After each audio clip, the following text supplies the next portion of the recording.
CM Revanth Reddy మరోసారి ఓయూరుకి వెళ్తానని చెప్తున్నారు. దానిపై మనతో మాట్లాడడానికి టీపీసీసీ ప్రధాన కార్యదర్శి చెనగాని దయాకర్ ఉన్నారు.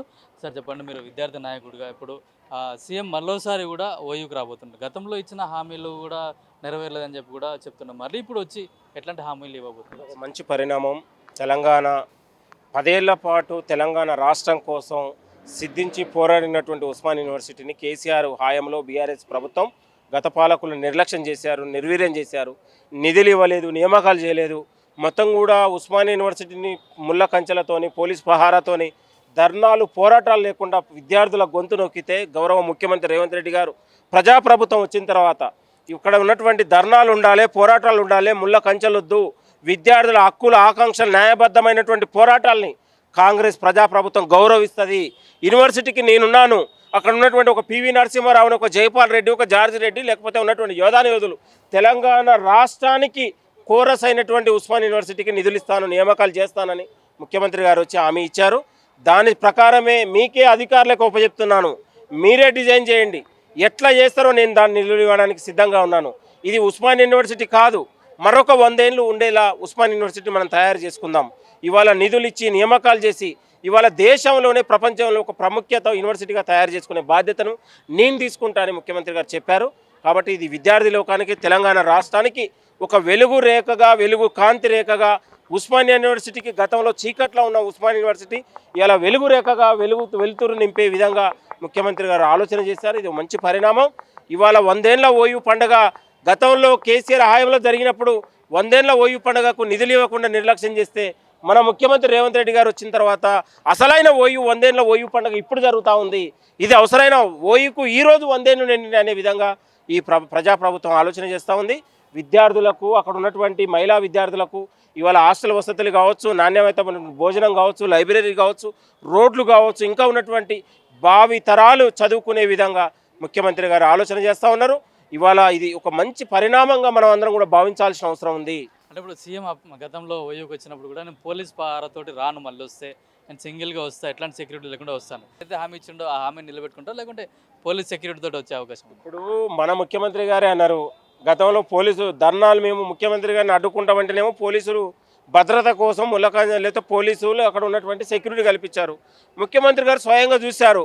ఇవన్నీ ఎందుకండి, వచ్చేసారి పోలీసు నాకు ఎవరు పెట్టొద్దు, పహారా ఉండొద్దు, నేను సాదాసీదాగానే వస్తాను, విద్యార్థులు అడ్డుకునే వాళ్ళు, మాట్లాడే వాళ్ళు ఎవరైనా రావచ్చు, అందరి అభిప్రాయాలను తీసుకుంటాను, ధర్నాలు పోరాటాలు ఉంటేనే కదా వాళ్ళ అభిప్రాయాలు మనం తెలుసుకునేదని నమ్మినటువంటి గొప్ప వ్యక్తి మన రాష్ట్ర ముఖ్యమంత్రి గారు. ఇది ఒక మంచి పరిణామం.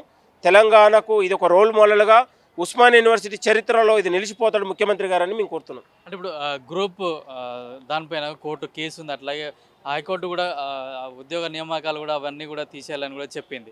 ఇప్పుడు అట్లాంటి సందర్భంలో ఓయూకి వచ్చినప్పుడు ఏమన్నా గొడవలకు జరిగే అవకాశాలు ఏమైనా ఉన్నాయి? అలాంటి అవకాశం ఉండదు, అది మన హయాంలో జరిగింది కాదు.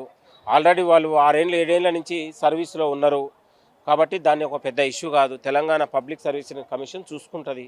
విద్యార్థుల కోసం, అభివృద్ధి కోసం ముఖ్యమంత్రి గారు వస్తున్నారు. 100 ఏళ్ల ఓయూని మరొకసారి పునర్వైభవం తీసుకురావాలనే ఆలోచన ముఖ్యమంత్రి గారికి ఉంది. ఇది తెలంగాణ అభివృద్ధికి నాంది పలికే విధంగా, విద్యార్థుల భవిష్యత్తుకు నాంది పలికేగా, ఉస్మాన్ యూనివర్సిటీకి పునర్నిర్మాణానికి ఒక పూర్వ వైభవం తెచ్చే విధంగా ముఖ్యమంత్రి గారు ఆలోచన చేస్తూ ఉన్నారు. ఇప్పుడు ఈ 2 ఏళ్లలో కూడా ఓయూకున్న న్యాక్ గ్రాఫ్ ఏదైతే ఉందో అంతా పడిపోయిందని కూడా చెప్తున్నారు. దాని గురించి ఏమైనా ఆలోచిస్తున్నా మీరు విద్యార్థి నాయకుడిగా? ముఖ్యమంత్రికి ఏమన్నా చెప్పారు? న్యాక్ పెరిగింది, దేశంలో ప్రముఖ యూనివర్సిటీ అయింది, దాని క్వాలిటీ పెంచగలిగినాం, నాణ్యత పెంచగలిగినాం. అక్కడ ఉన్నటువంటి ఉస్మాన్ యూనివర్సిటీ విద్యార్థులు ఐఏఎస్లు ఐపీఎస్లు కాగలిగేస్తున్నారు. గ్రూప్ 1 గ్రూప్ 2 ఉద్యోగాలలో కూడా ఉస్మాన్ యూనివర్సిటీ పిల్లలు ఉన్నారు. ఇంకా భవిష్యత్తులో వాళ్ళని ఐఏఎస్ ఐపీఎస్ తయారు చేయాలని అక్కడ ఉన్నటువంటి ఐఏఎస్ అకాడమీ ఏర్పాటు చేసినాము. ఇంకా భవిష్యత్తులో ఉన్నటువంటి ఉస్మానియా యూనివర్సిటీ విద్యార్థులే ఐఏఎస్లు కావాలి, ఐపీఎస్లు కావాలి, డాక్టర్లు కావాలనేది ముఖ్యమంత్రి గారి ఆలోచన. ఆ దిశగానే ప్రభుత్వం అడుగులు వేస్తుంది. అంటే ఇప్పుడు విద్యార్థులకు ఇవ్వాల్సిన స్కూటీలు కూడా ఇప్పటివరకు అందలేదని చెప్పేసి కూడా అందరు చెప్తారు. అది వాస్తవం కూడా. ఆ హామీని ఎందుకు మీరు నిలబెట్టలేకపోతున్నారు? 2వ సంవత్సరాలు కంప్లీట్ కావచ్చు. మనకు కేసీఆర్ హయాంలో అనేక తప్పిదడకలతోని, నిర్లక్ష్యాలతోని, దోపిడితోని తెలంగాణ ఆర్థిక వ్యవస్థ కుదేలైంది. దాన్ని ఇప్పుడిప్పుడు మనం క్రమక్రమంగా అభివృద్ధి చేసుకున్నటువంటి సందర్భంలో ఇవాళ మరికొన్ని సంక్షేమ పథకాలు వేసుకున్నాం, మరికొన్ని దిశలలో స్కూటీలే కావచ్చు, మరికొన్ని అవకాశాలు కూడా ముఖ్యమంత్రి గారు ఇస్తారు. తప్పకుండా కాబట్టి ఇది ఏం కాదు, ఇంత అంతకంటే ఎక్కువ ఉన్నటువంటి స్కూటీలతో పాటు చదువుకున్న విద్యార్థికి, చదువుకున్న నిరుద్యోగికి ఉద్యోగం ఇవ్వాలి, వాళ్ళ జీవితాన్ని నిలబెట్టాలి, కుటుంబాన్ని బాగుపెట్టాలని ఆలోచన ముఖ్యమంత్రి గారికి ఉంది. అంటే హిల్ట్ భూములపైన మీరు ఏం చెప్తారు? అంటే నిన్న బీజేపీ వాళ్ళు కూడా రాజ్భవన్లోకి వెళ్ళి గవర్నర్ కలిసి మీ మీద కంప్లైంట్ ఇచ్చిన సందర్భం కూడా ఉంది. ఇప్పుడు ఇల్టు భూములు అనేది గతంలో ప్రభుత్వ భూముల్ని ఇండస్ట్రియల్ నిర్మాణం కోసం, పారిశ్రామిక అభివృద్ధి కోసం ఇచ్చారు. ఇండస్ట్రియల్ నిర్మాణం అయితే ఇక్కడ ఉన్నటువంటి అనేక మంది నిరుద్యోగులకు ఉద్యోగాలు దొరుకుతాయనే ఉద్దేశంతో గతంలో ఇచ్చారు. వాళ్ళు 60-70 ఏళ్ళ నుంచి ఆ ప్రభుత్వ భూముల్లో యజమానులుగా ఉన్నారు. కాబట్టి ఇక్కడ మొత్తం కూడా నాచారం, లేకపోతే బాలానగరు, లేకపోతే పటాన్ చెరువు, ఇంకా అనేక ప్రాంతాలలో ఇక్కడ ఉన్నటువంటి పొల్యూషన్ ఏరియాగా ఉన్నది. దాన్ని పొల్యూషన్ రహితగా మార్చాలనేది ముఖ్యమంత్రి గారు ఆలోచన. ఇప్పుడు రెడ్ జోన్గా ఉన్నటువంటి దాన్ని గ్రీన్ జోన్గా చేయాలనే ఆలోచన ముఖ్యమంత్రి గారికి ఉంది. కాబట్టి అక్కడ ఉన్నటువంటి పరిశ్రమల్ని పూర్తిగా ఔటర్ రింగ్ రోడ్ అవతల తరలించి అక్కడ ఉన్నటువంటి స్కూల్స్, కాలేజీలు, అపార్ట్మెంట్లు కన్స్ట్రక్షన్ ద్వారా తెలంగాణలో మరింత ఉన్నటువంటి గ్రీన్ జోన్గా అభివృద్ధి చేసి ప్రజలకు అనుకూలమైన ప్రాంతంగా మార్చాలనేది ముఖ్యమంత్రి గారు ఆలోచన. అంటే 6 లక్షల కోట్ల విలువైన భూములను 5,000 కోట్లకి అమ్ముతున్నారు అనేది ఆరోపణ చేస్తున్నారు. ముఖ్యమంత్రి గారు దూరదృష్టితోని, ముందు చూపుతోని పనిచేస్తూ ఉన్నారు. ప్రజల ప్రాణాలు, ప్రజల ఆరోగ్యాన్ని దృష్టిలో పెట్టుకొని ఇవాళ 5 లక్షలు 6 లక్షల కోట్లు అనేది వాళ్ళ యొక్క తెలివి తక్కువతనానికి నిదర్శనం. ఇవాళ వాళ్ళు పసలేని ఇవాళ అవినీతి ఆరోపణలు వాళ్ళు చేస్తూ ఉన్నారు. వాళ్ళ హయాంలో భూముల బదలాయింపు జరిగింది. అనేక ఉన్నటువంటి పారిశ్రామీకరణ వాళ్ళు చేశారు. అనేక మంది కాంగ్రెస్ ప్రభుత్వం గతంలో ఇచ్చినటువంటి భూముల్ని వాళ్ళు లాక్కొని వాళ్ళ బినామీ పేర్లతో ఉన్నటువంటి రిజిస్టర్లు చేయించుకున్నారు. ఔటర్ రింగ్ ప్రభుత్వ భూముల్ని రియల్ ఎస్టేట్ వ్యాపారం చేశారు. ఇవాళ వాళ్ళ ఉప ఎన్నికల కోసం, తెలంగాణ బీఆర్ఎస్ ఎన్నికల కోసం తెలంగాణ ఖజానాని లూటీ చేశారు. కాబట్టి వాళ్ళ ఆయంలో చేస్తే 100 తప్పులు ఉన్నాయి. ఆ తప్పులు ఈ ప్రభుత్వం చేయట్లేదు. మనం ప్రజల ఆరోగ్యం, అభివృద్ధి ఉన్నటువంటి ఏమైనా ఇంకా ప్రజల అభివృద్ధితో పాటు వాళ్ళ భద్రతతో పాటు నియామకాలు జరగాలి, అభివృద్ధి జరగాలి.